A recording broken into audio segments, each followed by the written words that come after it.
샬롬. 오늘 12월 첫째 주일입니다.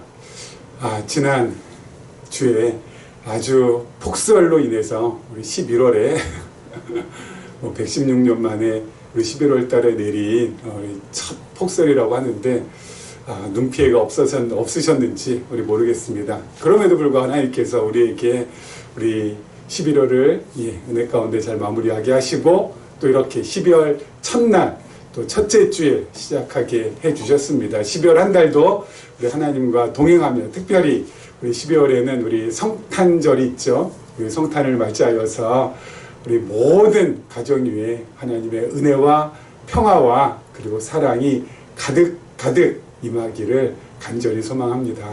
우리 지난 시간에 이어서 계속해서 우리 창세기 말씀 볼 텐데요. 우리 창세기 말씀 보기 전에 오늘 12월 첫째 주일이고 그리고 2024년 우리 또 마무리하는 달이기도 하지 않습니까? 그래서 우리 성경 전체의 흐름을 우리 이 시간에 먼저 한번 정리하고서 우리 성경 전체적인 흐름을 우리가 한번 정리하고 그리고 우리 창세기 우리 본문 속으로 들어가 보도록 하겠습니다. 우리 성경 전체의 흐름, 이것을 우리가 파악하는 것은 제가 계속 지난 10여 년 동안 강조하고 또 강조했습니다. 왜냐면은 여러분 성경은 그 흐름을 모르면은 왜곡하기 쉽고 곡해하기 쉽고 오해하기 쉽다고 했습니다. 또 그 흐름을 알아야지만 여러분 성경의 흐름이란 게 뭡니까? 성경의 흐름? 한마디로 표현하면은 성경 전체적 흐름, 성경 전체적 맥락, 이 모든 것들을 한마디로, 한마디가 아니라 한 단어로 표현하면은 뭐 다른 것이 아니라 계시입니다. 계시. 그렇죠. 하나님의 계시. 여러분 하나님의 계시, 하나님께서 자기 자신을 밝히시고 보여주시고 드러내주신다는 것입니다. 이 계시가 왜 그러면 그렇게 중요합니까? 우리가 하나님의 계시를 통해서 하나님을 알아갈수록, 하나님을 깨달아갈수록, 하나님을 배워갈수록 우리의 믿음이 자라기 때문에 그렇습니다. 그리고 또 믿음이 자라나야 내 마음에 평안이 몰려옵니다. 내 마음에 기쁨이 생깁니다. 내 마음에 감사가 넘치게 됩니다. 그렇죠? 그럼 그걸로 끝나냐? 아니요. 그 평안과 감사와 기쁨이 나로 하여금 행복하게 만들어주고 내가 행복하니까 누구를 위해서 희생하고 헌신하고 그리고 봉사하고 그 모든 것들이 전부 어떻게 된다고요? 자발적으로 자기가 스스로 원해서 내가 진짜 좋아서 기꺼이 하게 된다고요. 이렇게 우리의 삶이 진행이 돼야 되기 때문에 뭐가 중요하다고요? 가장 먼저 하나님의 계시를 아는 것이 중요하다고요. 그런데 하나님께서 그 자기 자신을 알려주시고 밝혀주시고 드러내주시는 것을 성경 66권에 빼곡하게 담아 놓으셨습니다. 그렇죠? 그래서 우리 성경 신약과 구약으로 되어 있는데요. 우리 구약 성경에 특별히 역사서가 있습니다. 여러분 구약의 역사서는 무엇을 계시하는 겁니까? 하나님은 살아계신 여호와라는 것을 계시해주고 있다라는 것이죠. 어떻게 역사서가 하나님이 살아계신 여호와라는 것을 계시해 주신다고요? 언약 성취라는 이 방법을 통해서. 그러면 그 언약이 뭐냐? 언약은 두 가지가 있습니다. 첫째가 우리 아담에게 하셨던, 그래서 이 아담으로부터 쭉쭉쭉쭉 해가지고 아브라함에게 하셨던 같은 언약입니다. 무슨 언약입니까? 하나님 나라에 관한 언약. 그 언약. 그래서 자손, 땅, 통치 이 세 가지 언약을 창세기 1장 28절에 해주시고 그것을 차곡차곡 이루어 주심으로 자기 자신을 계시해 주시는데 어떤 것을 주로 계시해 주세요? 자신이 살아있는, 다시 말씀드려서 역사서에서는 자신의 존재를 밝히 드러내 주신다는 것이죠. 이런 아담, 아브라함 언약뿐만 아니라 또 중간에 모세에게도 언약하십니다. 여러분 모세 언약, 시내산에서 모세에게도 언약하시는데 이 모세 언약의 내용은 율법 플러스 제사라고 했습니다. 요 율법 플러스 제사, 요것은 어떻게 이루어져요? 성막을 통해서 또는 솔로몬 시대의 성전을 통하여서 이게 성취가 됩니다. 그러니까 여러분 하나님 나라에 관한 언약, 이 아브라함 언약은 어떤 나라를 하나님께서 이루실 것이냐에 관한 부분이고, 모세 언약과 관계된 것은 어떻게 살 것인가에 관계된 부분입니다. 그래서 어떤 나라 이루세요? 이스라엘 나라를 이루시는데 하나님께서 다스리시는 나라, 하나님께서 주인이 되신 나라를 이루신다는 것이고, 이 모세 언약을 통하여서 율법 플러스 이 제사, 이걸 통하여서 하나님께서 뭘 이루세요? 하나님께 어떻게 살 것인가에 관한 부분을 하나님께서 우리에게 보여주시는데, 어떻게 해요? 하나님께 가까이 하는 삶이야말로 최고의 삶, 최선의 삶. 그렇죠? 그것을 우리에게 보여주신다는 것. 이걸 통하여서 하나님의 존재를 우리에게 밝혀주시고 계시다라는 것이고요. 그리고 두 번째, 역사서 다음에 무엇입니까? 역사서 다음에 나오는 것이 시가서입니다. 그렇죠? 시가서. 시가서는 육, 시, 잠, 전, 그렇죠. 욥기, 시편, 잠언, 전도, 아가. 욥기에서는 하나님의 전능하심, 전능성을, 시편에서는 하나님의 신실성을, 잠언에서 하나님의 주권성을, 그리고 전도서에서 하나님의 영원성을, 그리고 아가서 하나님의 자비성을 해서 하나님의 5가지 5대 성품을 계시하고 계시다라는 것. 그래서 하나님께서는 전능하시고 신실하시고 영원한 사랑을 우리에게 베풀어 주시는 주권자이시다라는 것을 한마디로 딱 표현하자면은 그렇게 계시해 주시는, 여러분, 욥기, 잠, 전하, 이 5가지의 이 시가서의 내용이 바로 하나님의 5가지의 성품을 계시해 주심으로 우리가 하나님을 더욱더 신뢰하고 하나님을 더욱더 따르고 하나님을 더욱더 닮아갈 수 있도록, 그렇죠? 그렇게 하나님께서 계시해 주고 계시다라는 거죠. 역사서, 시가서, 선지서. 선지서는 뭐예요? 하나님의 사역. 하나님께서 어떻게 일하시나. 요거죠, 요거. 그렇죠? 야, 여러분, 이 구약 전체를 주일 아침에 이렇게 짧은 시간에 간단하게 요약 정리해서 우리가 확인할 수 있다는, 이게 제가 제 입장에서 너무 벅찬 거거든요.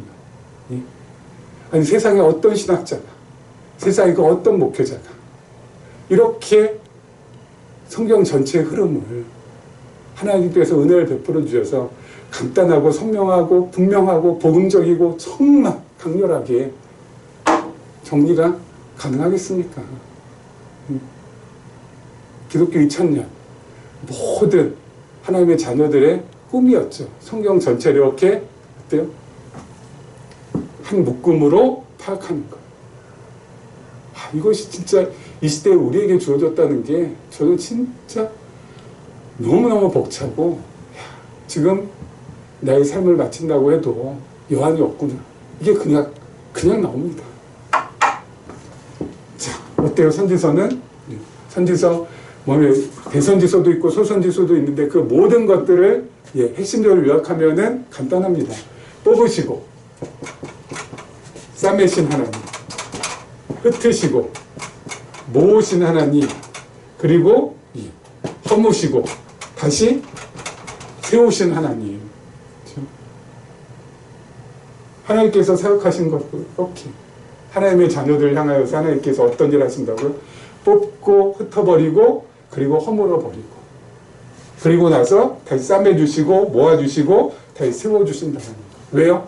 이렇게 해야지만 우리가 정신 차리고, 이렇게 해야지만 우리가 정말 이건 내 힘으로 안 되는구나. 응?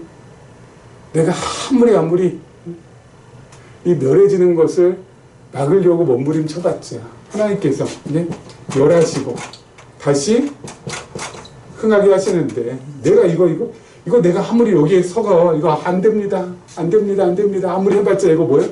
소용없구나.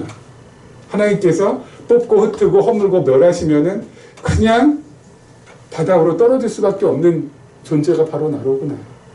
이것도 마찬가지로 내가 열심히 애쓰고 노력하고 힘내서 싸매고 모으고 세우고 흥하는 줄 아세요? 아니잖아요. 하나님께서 이스라엘 백성들이 바벨론 포로로 붙잡혀 가는 거 아무리 발버둥 쳐봤자, 애굽의 도움을 그렇게 빌리려고 그렇게 애써봤자 이게 막아지냐고요. 막아지냐고요. 안 막아집니다. 바벨론 포로에서 여러분 어때요? 이스라엘로 다시 돌아가려야, 고향 땅으로 다시 돌아가려고 그렇게 발버둥 쳐봤자 거기에서 풀려나겠냐고요. 그들이 아무리 애써봤자 안 풀려나요. 어떻게 하나님께서 왕조를 그리고 나라를 바꾸시잖아요. 바벨론에서 뭘요? 바사로, 요즘으로 페르시아로 바꾸시잖아요. 그러면서 돌아오잖아요. 하나님께서 이걸 통하여서 하나님께서 이렇게 일하시는 거구나. 처음, 마지막, 뭐 중간 모든 것 전부 다 하나님께서 하시는 거구나.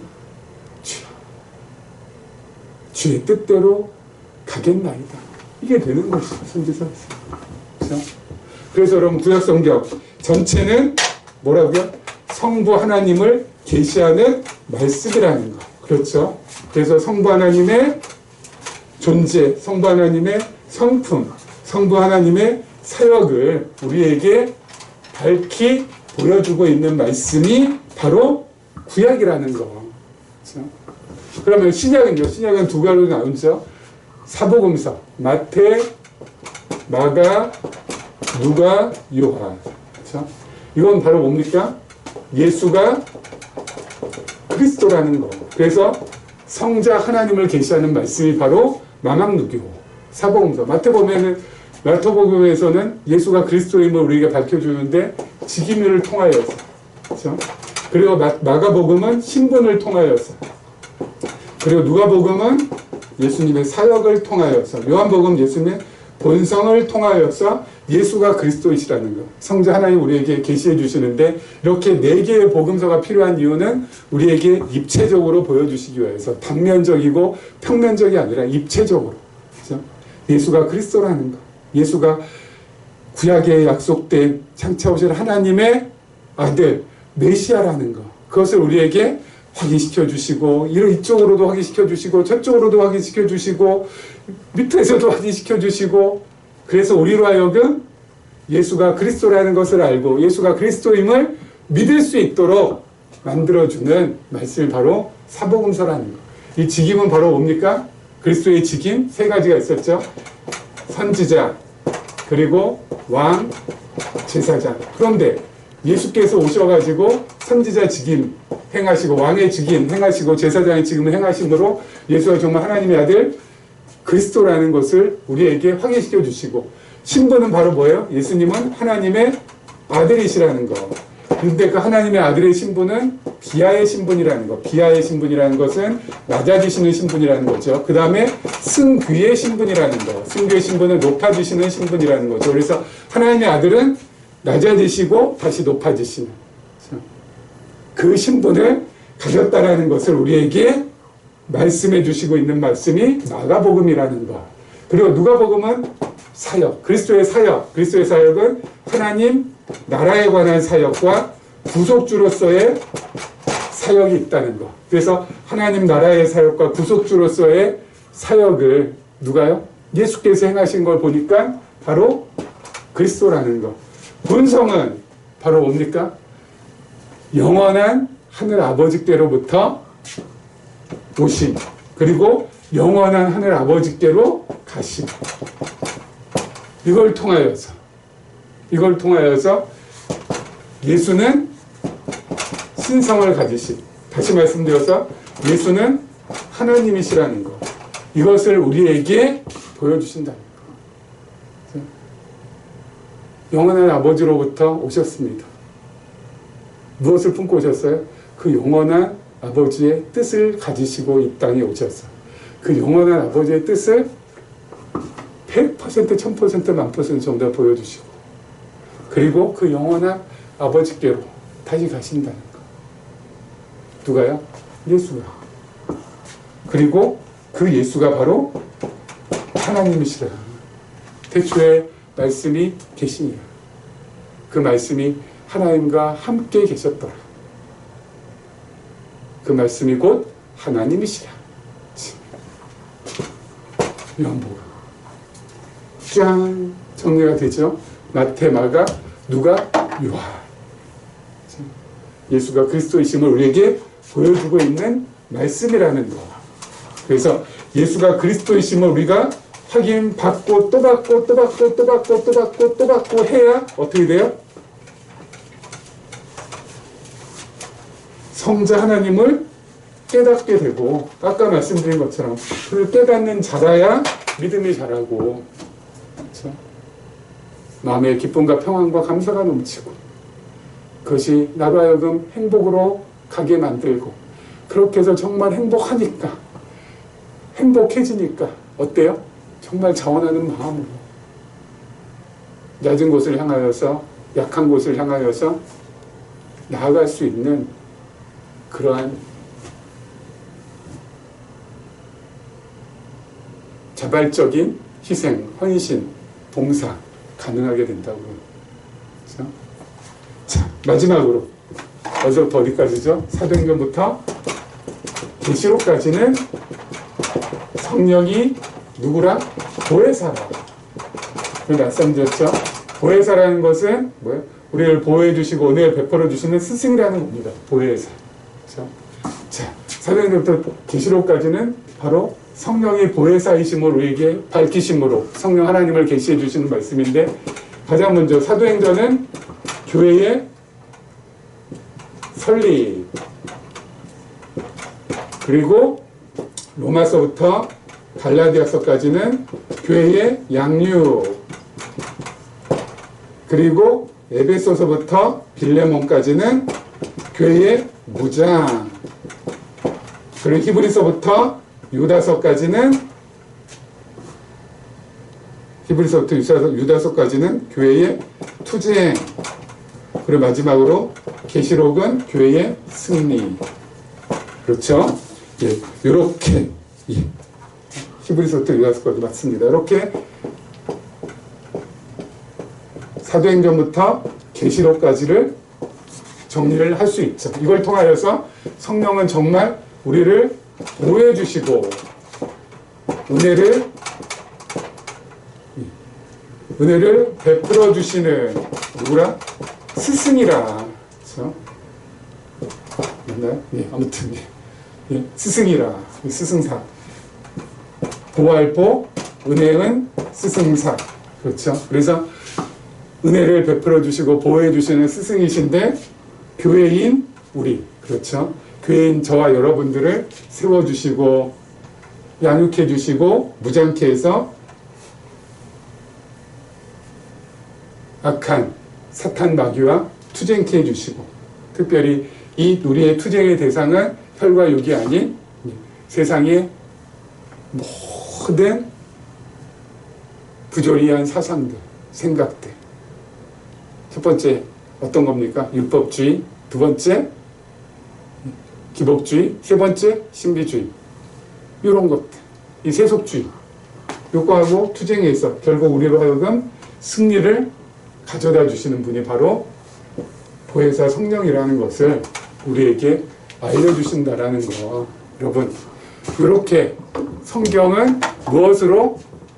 계시라는 하나의 맥락으로, 하나의 흐름으로 흘러가고 있다는 거. 그래서 성부, 성자, 성령 하나님 우리에게 계시해 주심으로 우리의 믿음을 키워주시고, 우리 마음 가운데 모든 부정적인 거, 악한 거, 몹쓸 것들 다 사라지게 해주시고, 정말 좋은 것, 평안과 기쁨과 감사와 행복이 넘칠 수 있도록 해주셔서 우리로 하여금 그 누구의 지시나 그 누구의 명령이나 그 어떤 규범에 매여서 살아가는 것이 아니라 스스로 정말 자발적으로 자기가 원해서 내가 정말 희생해야겠다는 그러한 기쁜 마음을 가지고 누구를 도와주기도 하고 누구를 위하여서 희생하기도 하고 사랑하기도 하며 살게 해주신다라는 것을 우리가 성경을 통하여서 확인받을 수 있다라는 것입니다. 여러분, 이건 너무너무너무너무 중요한 거니까 평생 이 흐름만큼은 잊지 마시고 이 흐름을 통하여서 나의 삶도 어떻게 바뀌는지를 확인하시면서 그렇게 나아갔으면 좋겠습니다. 자, 우리 지난 시간에 이어서요, 계속해서 우리 하나님 말씀 창세기 46장 28절입니다. 야곱이 유다를 요셉에게 미리 보내어 자기를 고센으로 인도하게 하고 다 고센 땅에 이르니 요셉이 그의 수레를 갖추고 고센으로 올라가서 그의 아버지 이스라엘을 맞으며 그에게 보이고 그의 목을 어긋맞춰 안고 얼마 동안 울매 이스라엘이 요셉에게 이르되 내가 지금까지 살아있고 내가 네 얼굴을 보았으니 지금 죽어도 족하도다. 그럼 드디어 야곱과 요셉이 상봉을 합니다. 거의 25년 만에. 25년 만. 여러분, 요셉이 사라진 지가 15살 정도 됐다고 해요. 15살에 애굽에 팔려가지고 30에 총리가 됐습니다. 그리고 7년 풍년, 그럼 37 됐죠. 그리고 지금 흉년 기간이 2년째입니다. 그러면은 37. 그렇죠? 맞습니까? 37이고 37이 됐을 때 풍년이 이제 지나가고 흉년이 시작됐을 때가 38, 39. 거의 한 40, 지금 40 정도 됐네요.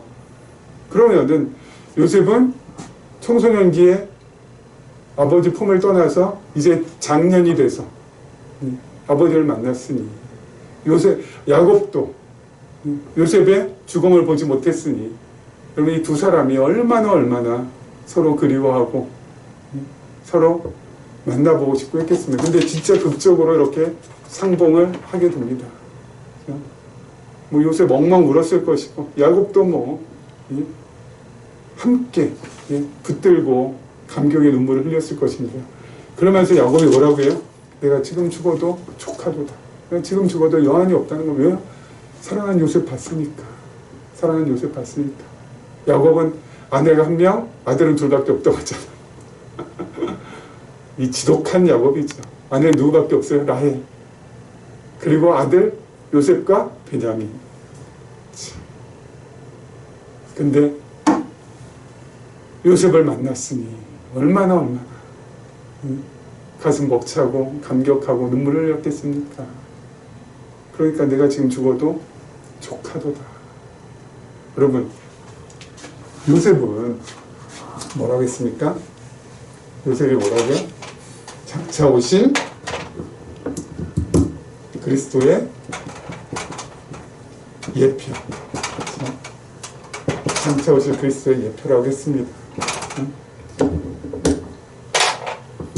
그리고 이것을 신약적으로 해석하면 바로 뭐가 돼요? 우리가 예수님을 만났을 때, 그렇죠? 야곱이 요셉을 만나듯이 우리가 예수 그리스도 만났을 때, 와, 지금 죽어도 여한이 없습니다. 지금 죽어도 족합니다. 여러분, 이런 경험 한 번 이상씩은 다 있으실 거예요. 없다면 하나님께서 반드시 이런 경험을 만들어 줄 것이에요. 왜냐하면 그 경험이 우리가 삶을 이끌어 나가는데, 살아가는데 정말 큰 힘이 되고 정말 든든한 받침이 되어 주거든요. 전 예수님을 3번 만났었습니다. 눈으로 직접 만나서 신비적으로 이게 아니고요. 예? 첫 번째는 초등학교 4학년 때, 그때는 국민학교였죠. 국민학교 4학년 때 여름성학교 통하여서 처음으로 교회 가가지고 예수님을 만나서 너무 기쁘고 너무 좋아서 밤새도록 예배당 안에서 눈물 뿌리면서 그렇게 감격하고 기뻐하고 기도했던 그날, 예수님이 나를 처음 만나주신다. 내가 예수님 처음 만난다. 그리고 두 번째는 신대원에 입학해가지고 학교에 적응하지 못하고 공부해도 이건 아닌 것 같은데 그 생각 들고 학교에서 배우는, 신학대학원에서 배우는 그 공부가 나를 만족시켜주지 못할 때 나하고 비슷한 감정을 가진 선후배, 동기 10몇 명이 모여서 함께 세미나하면서 성경을 공부하고 그러면서 계시적 관점이 거기에서 태동이 되어서 와, 성경이 아까 말씀드린 게 바로 그때거든요. 1992년, 93년, 94년 요때 야, 성경이 이런 하나의 흐름으로 하나의 맥락으로 이어지고 있구나. 와, 감탄과 탄성. 그때 야, 예수님 다시 한번 만나게 됐지. 그것이 나로 하여금 계속 큰 힘을 내게 만들어 주었고, 그리고 10여 년 전에 우리 기쁨의 교회를 하나님께서 개척하게 하셨을 때 이 낯선 개척 관점으로 함께 공부하고 나누며, 이게 과연 신학생들한테는 이게 적용이 되지만, 그건 일반 우리 성도님들한테는, 우리 일반 청년들, 예수 믿는 청년들, 예수 믿는 우리 장년들한테 이게 과연 접근이 가능할까? 관심 많이 하면서 시작을 했었는데, 함께 배우며, 함께 나누며, 함께 공부하며, 와, 형제들의 머리가 끄덕여지고 자매들의 머리가 끄덕여지면서 그 눈동자에서, 그 눈빛에서 예수님을 만났어요. 그 눈동자에 살아계신 예수님, 그 눈빛에 살아계신 예수님을 내가 봤거든요. 너무너무 황홀한 감격, 황홀한 기쁨. 그것이 나로 하여금 이렇게 지금까지 이끌어오게 했습니다. 바로 여러분의 눈동자, 여러분의 표정 속에서 제가 예수님을 또 만났거든요.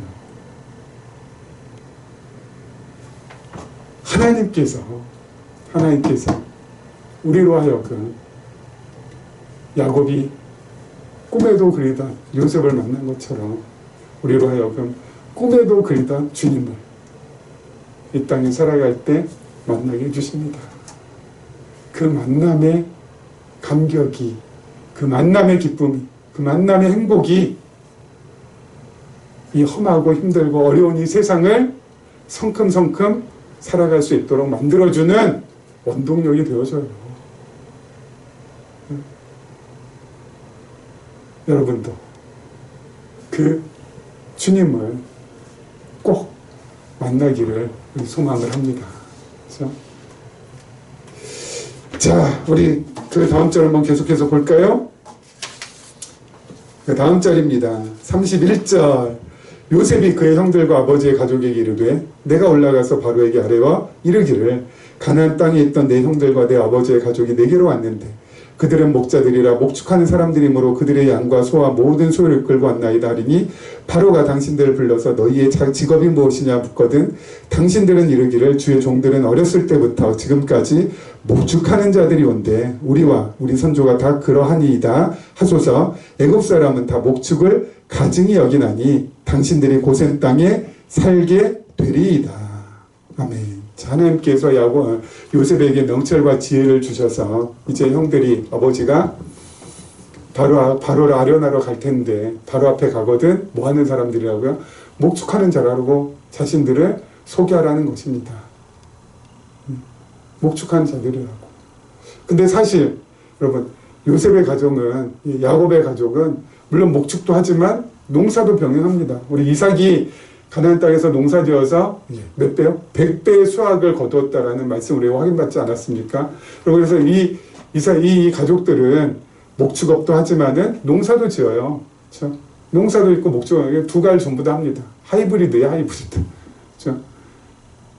목축도 하고 농업도 하는데 여러분 굳이 농사 짓는다라고 하지 않고 목축한다라고만 그렇게 말하라는 이유는 뭘까요? 그렇게 말하라는 이유가 뭘까요? 여러분 애굽 사람들은 주로 나일강 주변에서 농사를 짓습니다. 여러분 나일강이 1년에 한 번씩 범람을 하면은 그 범람한 그 나일강가에 있는 그 모든 땅들에게 범람하면서 그 나일강의 그 물속에 있던 모든 영양분들을 전부 다 제공해 준다고 합니다. 그래서 토지가 엄청 비옥하대요. 그렇기 때문에 애굽 사람들은 농사에 많이 종사합니다.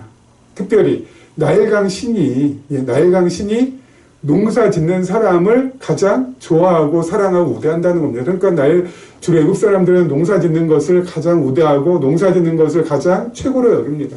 우리나라도 과거에 산농공상해가지고 선비가 처음, 그 다음이 농사, 그 다음이 상업, 그 다음에 상업, 뭐 이렇게 이 네 가지 이렇게 쭉 구별짓지 않았습니까? 애국도 마찬가지예요. 그러면은 여러분, 야고 가족도 농사 지었으니까, 예? 농사 짓는다고 하면 우대받고 또 누구예요? 총리 요셉의 가족이니까 더 우대받을 수 있으니까 훨씬 더 좋을 거 아니에요. 근데 요셉은 왜 농사 짓는다라고 하지 않고 목축한다라고, 목축하는 자들이라고, 우리는 목자들이라고 그렇게 말하라고 했을까요? 예? 처음에 말씀드렸죠. 하나님께서 요셉에게 지혜와 명철을 주셨다. 자, 목축하는 자들은 애국 사람들이 오늘 말씀해 보니까 뭐예요? 가증이 어렵다고. 그래서 그들은 따로 살도록 하거든요. 예. 따로 살도록. 예. 이게 중요합니다. 따로 살도록. 우리나라도 옛날에 천한 직업, 지금이야 뭐 직업의 귀천이 있습니까만은, 예, 조선시대만 하더라도 직업의 귀천이 너무 심해가지고 천한 직업에 종사하는 사람들은 어때요? 따로 살기 했잖아요. 따로 살기. 예. 마을 밖에서. 예. 똑같아요. 따로 살도록 했습니다. 만약에 농사 짓는 사람들인데 하면은 외국 사람들하고 함께 섞여 살 거 아닙니까? 그래서 아마 요셉 당대까지만 해도 가족들이 함께 모여서 살지만은 그 다음 때, 이 3대가 지나고 4대가 지나면서는 애굽에게 어때요? 흡수가 되어버릴 겁니다. 그럼 뭐 이스라엘 뭐 자기 정체성이고 먹으면 아무것도 없어지는 거죠. 그래서 따로 살 수 있도록, 따로 살아야 어떻게 돼요? 이스라엘의 정체성을 가질 수 있고, 그리고 그 따로 사는 그 고센 땅에서 목축업 하면서 자손을 번창시킬 수 있습니까? 누구의 자손이요? 이스라엘의 자손들, 야곱의 자손들이 번성할 수 있다는 것입니다. 그래서 어떻게 해요? 주없지만 하나님의 언약을 이룰 수가 있다는 것입니다. 그래서 여러분, 하나님께서 자신의 언약을 이루시기 위해서 요셉에게 명철과 지혜를 주셔서 아버지와 형들로 하여금 바로를 아련할 때 목축업에 종사한 사람들이에요. 그래서 따로 살 수 있도록 고센 땅이, 그래서 그 따로 사는 고센 땅에서 번성할 수 있도록 하게 하시는 거라고요. 그러니까 여러분, 하나님께서 너무 촘촘하시고 세밀하시고 세심하시고, 그렇죠? 뭐 하나 허투루 하시는 게 없습니다. 자신의 언약을 위해서라면 너무너무 치밀하세요. 그렇죠? 그래서 결국 400년 동안 고센 땅에 머물면서 야곱의 자손들이 번성해서 지난 시간에 말씀드린 것처럼 장정만 60만, 전체 합치면 200만 이상 엄청난 수로 번성을 해서 출애굽하게 됩니다. 그래서 결국 모형적인 하나님의 나라인 이스라엘을 이루게 된다. 그래서 하나님의 언약이 성취되는 놀라운 일이 벌어지게 되는 것입니다. 그렇죠? 여러분, 하나님께서 그 약속을 지키는데 얼마나 치밀하고 세심하고 그리고 정말 물샐 틈 없으신지 몰라요. 우리들에게도 뭐 하나님 나라를 약속하셨잖아요. 그리고 이 땅에서 우리가 거하면서 하나님 나라를 이루면서 살 수 있도록 해주시잖아요. 특별히 우리 하나님의 나라인 교회를 하나님께서 아름답게 이루시기 위해서 지금 얼마나 열심으로, 얼마나 많은 애를 쓰시면서 얼마나 많이 노력하신지 몰라요. 이 땅에 수많은 교회가 있지만 정말 하나님께서 원하시는 교회, 하나님께서 정말 세우고자 하시는 하나님의 나라가 있지 않겠습니까? 저는 그 나라의 모습을 정말 자원하는 마음으로 함께 모여서 정말 자원하는 마음으로 서로 사랑하고 진짜 내가 하고 싶어서, 내가 원해서, 내가 좋아서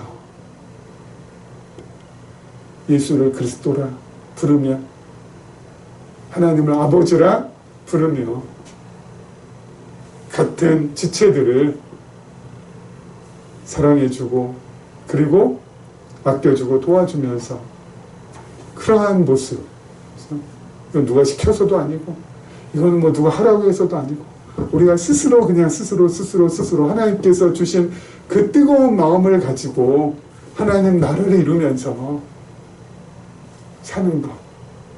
하나님께서 요거 바라시지 않을까요? 이거 바라시고 계시지 않을까요? 그렇다면 거기에 부름받은 우리들을 무엇을 먹을까, 무엇을 입을까, 어떻게 살까 늘 고민하고 늘 걱정하고 늘 염려하면서 살도록 하실까요? 아니잖아요. 아니잖아요. 우리는 늘 그 걱정하면서 사는데 아니라 무슨 일이 있어도 하나님께서 우리를 현실적으로나 영적으로나 먹여주시고 입혀주시고 살게 하신다. 그러니까 염려 붙들어 매시고 걱정 붙들어 매시고 늘 하나님을 향한 마음을 가지고 하나님께서 베풀어 주시는 은혜를 만족하면서 그렇게 살면 되지 않을까요? 오늘 11월 1일입니다. 2024년 딱 한 달 남아 있습니다. 이 한 달 동안 하나님 정말 내 마음속에서 염려, 걱정, 근심 전부 다 가라앉게 해주시고 하나님께서 소망하는 이 땅에 세워지는 가장 근사하고 아름답고 멋진 그 하나님 나라, 하나님께서 나를 그 나라를 세우기 위하여서 불러주셨사오니 하나님 정말 자원하는 마음으로 자발적인 마음으로 하루하루 살아갈 수 있도록 이끌어 주시옵소서. 이 고백하면서 올 한 해 아름답게 마무리하기를 주님의 이름으로 축원합니다.